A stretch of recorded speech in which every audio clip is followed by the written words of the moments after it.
Indoor plants की खूबसूरती होती है उनकी अलग अलग पैटर्न, पैचेस, कलर्स की ब्यूटीफुल लीव्स। इनकी लीव्स ही इतनी खूबसूरत होती हैं कि किसी का भी मन मोह ले। फूलों से भी ज़्यादा खूबसूरत। फूल तो एक दो दिन में मुरझा जाते हैं, लेकिन इनकी लीव्स काफ़ी समय तक टिकी रहती। तो इनकी केयर हमें कैसे करनी है? सच बताऊं तो इनकी केयर हमें करनी ही नहीं है। ये ज़्यादा केयर मांगते ही नहीं है। ज़्यादा केयर करने के चक्कर में भी प्लांट ख़राब हो जाता है।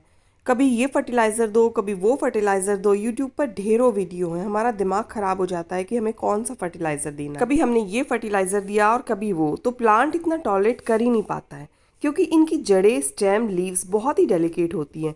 ना तो ज़्यादा केमिकल फर्टिलाइज़र को सहन कर पाती हैं, ना धूप को, और ना ज़्यादा पानी। तो इनको हम क्या फर्टिलाइज़र दें? एक सिंपल सा ऑर्गेनिक फर्टिलाइज़र जो आजकल हर जगह अवेलेबल है, उसका नाम है सीवीड फर्टिलाइज़र। तो ये ग्रेन्यूल फॉर्म में भी आता है और लिक्विड फॉर्म में भी आता है। तो मेरे पास ये इफ्को का सागरिका है।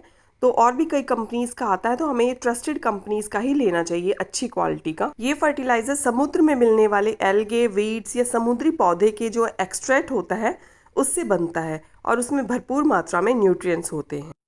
इसमें सभी मैक्रो माइक्रो न्यूट्रिएंट्स होते हैं, amino acid, zinc, boron, magnesium, iron, और ये ग्रोथ हार्मोन भी इसमें होता है। ये सब इसके कॉम्पोजिशन में लिखा हुआ है, आप चेक कर सकते हैं। ये कोई प्रमोशनल वीडियो नहीं है, इसको मैं कई सालों से यूज़ करती हूँ। तो ये ट्रस्टेड कंपनी का है और इसके बहुत ही अमेजिंग रिजल्ट मुझे मिलते हैं, और ये ग्रेन्यूल फॉर्म में है। तो इसको अप्लाई करने के 4-5 दिन के बाद ही हमें इसके रिजल्ट्स मिलने लगते हैं। तो ऐसा होता है ना कई बार कि हम डॉक्टर को कहते हैं कि हम खाना तो सही खाते हैं, लेकिन हमारे शरीर को लगता ही नहीं है। तो डॉक्टर देते हैं टॉनिक। तो ये वही टॉनिक है, लेकिन ये प्लांट्स का टॉनिक है। तो टॉनिक क्या करता है? भूख बढ़ाता है। जो हम खाना खाते हैं उस खाने के सारे न्यूट्रिएंट्स हमारी बॉडी एब्जॉर्ब करे, उस तरह के हार्मोन्स को अच्छे से काम करने में मदद करता है। तो यही काम सीवीड भी करता है प्लांट्स के लिए। तो प्लांट की बेसिक नीड है मिट्टी, पानी और धूप, चाहे वो डायरेक्ट हो चाहे इनडायरेक्ट।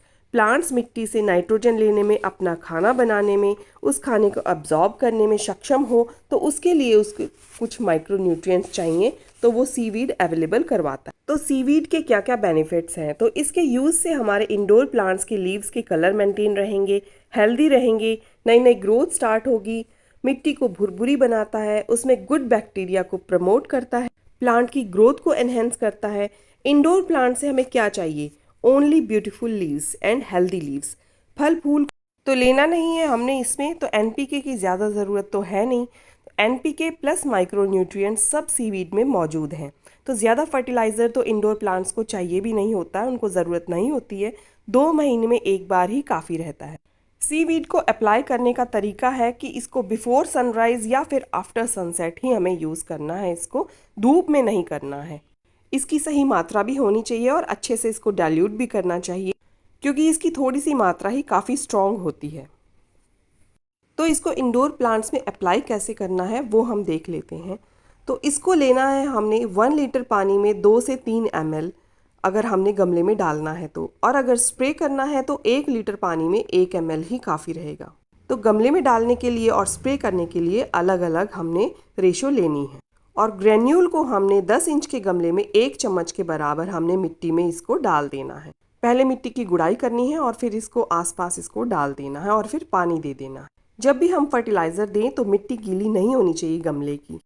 मिट्टी इस तरह से सूखी होनी चाहिए और उसकी अच्छे से गुड़ाई करें। लेकिन ये मैं आपको दिखा रही हूँ, मैंने सुबह पानी दे दिया था, मेरे गमले की मिट्टी थोड़ी गीली है।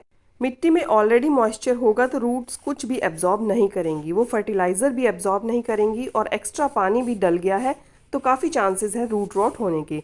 फिर आप कहेंगे कि फर्टिलाइज़र से हमारे प्लांट्स ख़राब हो गए। तो देखिए, ग्रेन्यूल को इस तरह से हमने गुड़ाई करके और आसपास डालना है, और फिर इसमें हमने बढ़िया से पानी दे देना है। हर फर्टिलाइज़र को 15 दिन का गैप होना ही चाहिए। ये ना हो कि आज ये फर्टिलाइज़र दिया है तो 6-7 दिन बाद कुछ और दूसरा दे दे। तो 15 दिन के इंटरवल पर ही कोई दूसरा फर्टिलाइज़र अप्लाई करना चाहिए। लिक्विड फर्टिलाइज़र के लिए हम 1 लीटर पानी लेंगे और उसमें 2-3 ml हम इसमें मिला लेंगे, और इसको हम अपने पौधों पर डाल देंगे। तो जैसे 1 गिलास काफ़ी रहेगा एक 8-10 इंच के गमले के लिए। तो इस तरह से हमने लिक्विड फर्टिलाइज़र अप्लाई करना। जब भी आप फर्टिलाइज़र दें तो अच्छे से दें, ताकि नीचे से पानी निकलना स्टार्ट हो जाए, ताकि प्लांट्स की नीचे की रूट्स को भी अच्छे से फर्टिलाइज़र मिल सके। ये देखिए इस तरह। लेकिन इसको हमने वेस्ट नहीं जाने देना है। हमें एक बड़े टब में इस गमले को रख लेना है और फिर डालना है, ताकि जो नीचे पानी निकलेगा, जो फर्टिलाइज़र वाला पानी है, उसको हम किसी और गमले में यूज़ कर सकें। सीवीड को हमने अगर स्प्रे करना है अपने प्लांट्स पे, तो 1 लीटर पानी में सिर्फ 1 ml मिलाना है और सारे प्लांट्स पर अच्छे से स्प्रे कर देना है। तो इसके भी काफ़ी अच्छे अमेजिंग रिजल्ट आपको देखने को मिलेंगे। अगर आपने कोई कटिंग लगाई है, जैसे मैंने ये लिपस्टिक एग्लोनिमा की कटिंग लगाई थी, तो इसमें जो हमने स्प्रे करने वाला सॉल्यूशन तैयार किया था 1 लीटर पानी में 1 ml, तो वो आप इसमें दे सकते हैं। तो इसकी ग्रोथ भी बहुत बढ़िया से चलने लगेगी। तो इस तरह से आप पा सकते हैं अपने सभी इंडोर प्लांट्स में बहुत ही शाइनी लीव्स, बहुत ही कलरफुल लीव्स। इनके कलर्स भी अच्छे से रहेंगे, बहुत अच्छे से ग्रोथ करेंगे, पत्ते भी बड़े बड़े आएंगे इस सीवीड फर्टिलाइज़र से। तो आपको और कुछ भी फर्टिलाइज़र देने की ज़रूरत नहीं है। बेझिझक होकर ये फर्टिलाइज़र यूज़ कीजिए और इसके अमेजिंग रिजल्ट आप देखेंगे कुछ ही दिनों में।